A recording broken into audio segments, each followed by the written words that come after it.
So I am a very, very big proponent of going to have a look at different opinions from different people.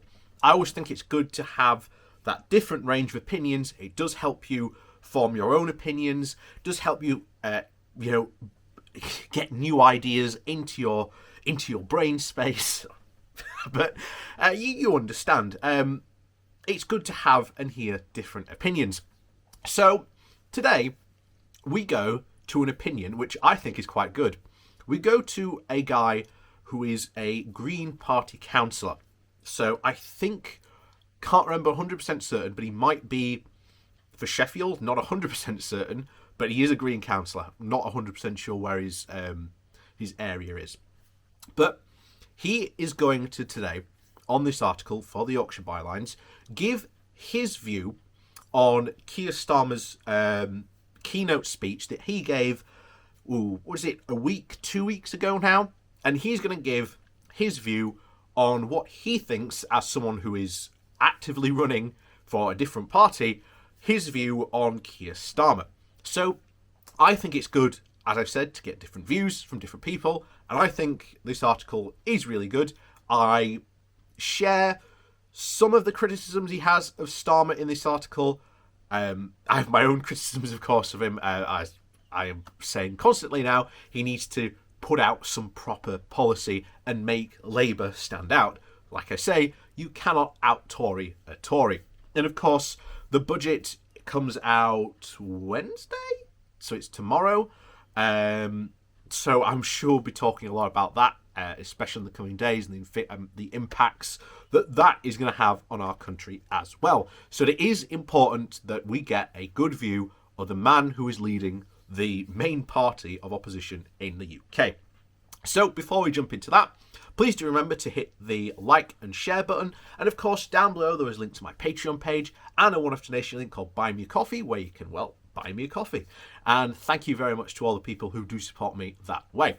So, on with the article. And like I say, this comes from the Yorkshire Bylines, and the title... the title is... Is Keir Starmer really worthy but dull? So,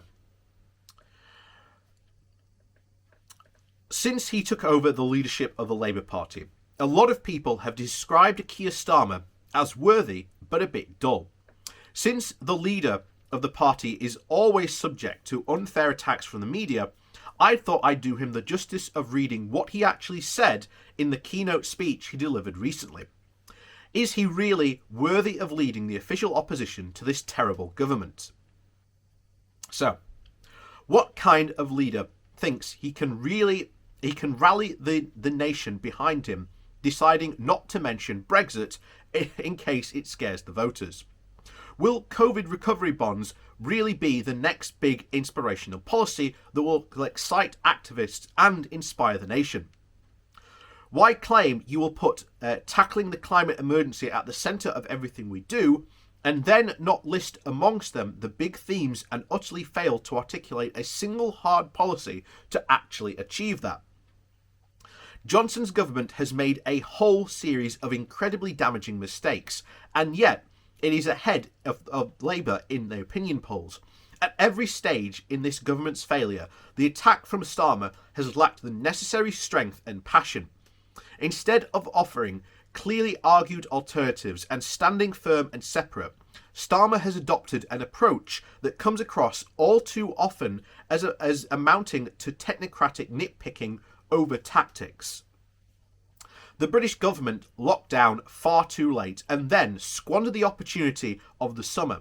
Instead of getting an effective track and trace and isolate system working, it has given billions in contracts to its mates whilst encouraging people to go on foreign holidays during a pandemic.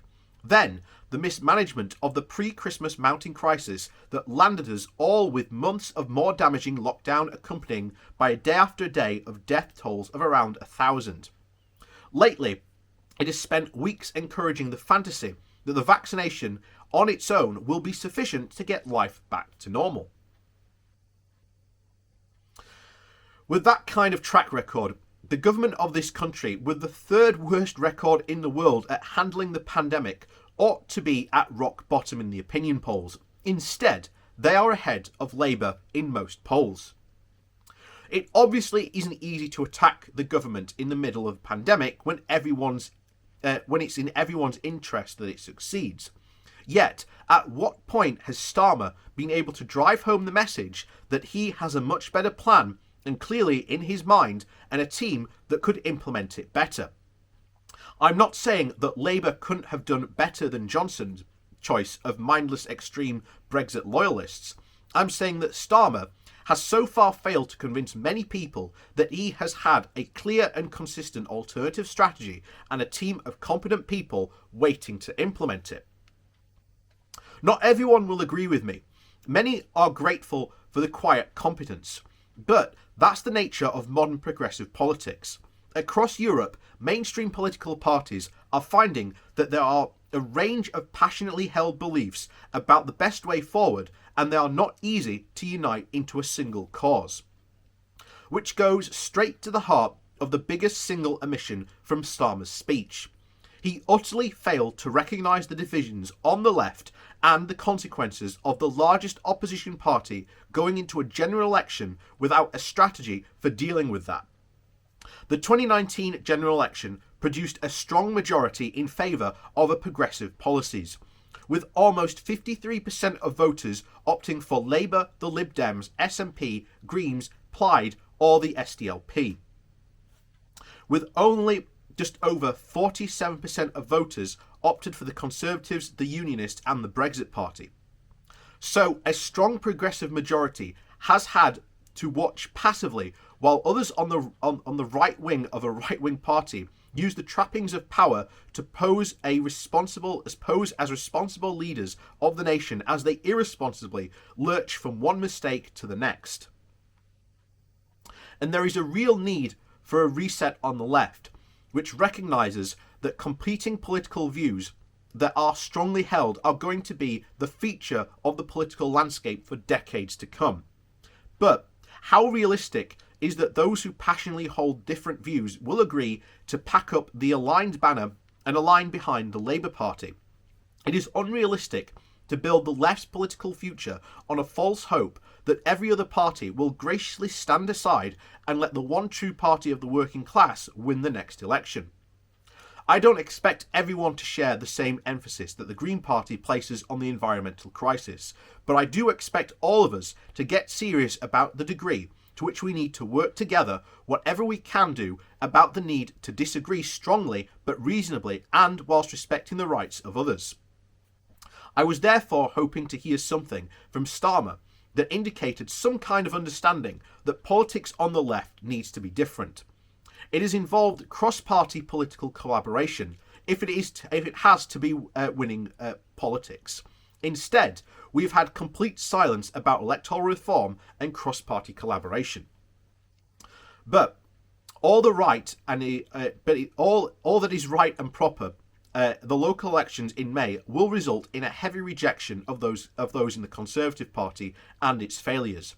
Those who have been damaged by the utter failure of Brexit to deliver on any promises and its ruthlessly efficient delivering on Project Fear ought to be turning out in their droves to vote down the candidates who led them into this economic and social dead end of Brexit.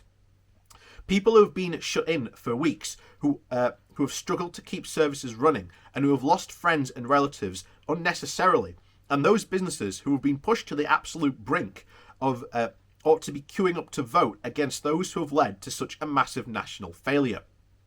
Instead of hearing a vision about how parties should work together to ensure that we inflict the biggest possible defeat on Johnson, we hear nothing. Yet again, the Labour Party is going into the May elections with an official policy of disciplining any local branch that commits to a sensible agreement with other parties locally to try and ensure the maximum number of votes. That is bad enough. It would be even more tragic if the Labour Party went into the next general election without any effort to come to a progressive alliance with other parties, particularly if what's on offer is virtual guarantee of a serious challenge at the polls from those who like the progressive politics a little more progressive. So I completely agree there. This is once again a call, really, to the Starmer and Labour to form a progressive alliance. Now, I think that is probably ultimately, I think, maybe the right way to go, because I do fear that if we don't, and as I've warned so many times, that Labour could indeed drop the ball at the next general election, which, in all fairness, should be the easiest general election that Labour has ever had to run against the worst government of all time.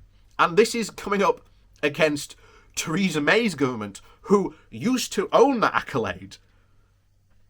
You know? My big worry is that Labour goes into this election, but the Conservatives just hang on. And I mean, literally, by an absolute finger, they just hang on there, just getting in. And they have a very small majority. And that's how I worry that they will still hang on into that next general election. And that, once again, the Labour Party hopefully will actually learn from the Corbyn era that there were good policies that people wanted. You know, there was such passion that they had, and momentum brought such passion, and that is the passion at the moment which does seem to be lacking from the Labour Party. However, I am so heartened because, as I've said, when I first logged in to the My Labour system, and you can see what other local Labour parties are proposing as policy, the very first thing that I saw was from, I can't remember which Labour organisation did it, but they pushed for a PR to be on the Labour manifesto and for it to be a Labour policy. I am so heartened when I see stuff like that. And I think that is the way to go. But, as I always have to stress, remember, in the 2019 general election, there was this fantasy idea that many people on the left had, and this was, and I criticised people heavily for believing in this fantasy idea that somehow we could force a hung parliament by somehow voting for the Lib Dems, even though in many of these areas where people were going to vote for the Lib Dems to force this hung parliament, the Lib Dems had never come in anywhere higher than third place, where the Conservatives had always come in second. So not only were they going to take away votes from Labour, but then the Labour themselves were having votes pulled away from them by the Brexit Party and the Conservatives themselves. This is what resulted in the biggest Labour defeat in history. This is why Labour lost the Red Wall. Now, these voters at the next general election will come back to Labour. It's an absolute guarantee. Because if you think that they're going to continue to vote for the Conservatives with the raft of ridiculous policies that they have on offer and absolute continuing of austerity politics, which we are going to see very soon,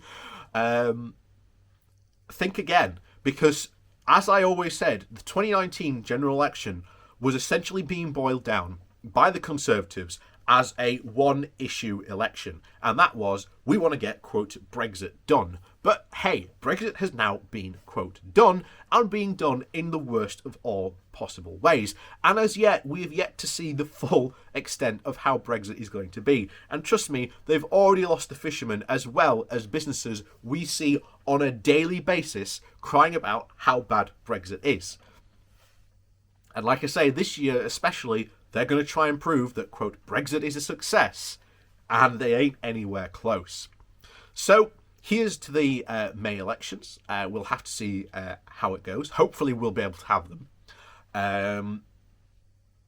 But yes, fingers crossed, and we'll have to definitely see how this goes. But of course, if this is a bit of a disaster, and in a way I slightly hope it does, then hopefully this might make Labour change its mind and even change its tack about thinking about the next general election. So we'll have to see. We will have to see what happens. But anyway, as always, please do remember to hit that like and share button on your way out. And of course, down below, there's a link to my Patreon page and a one-off donation link. And thank you very much to those people who do support me that way. And as always, we'll see you all next time.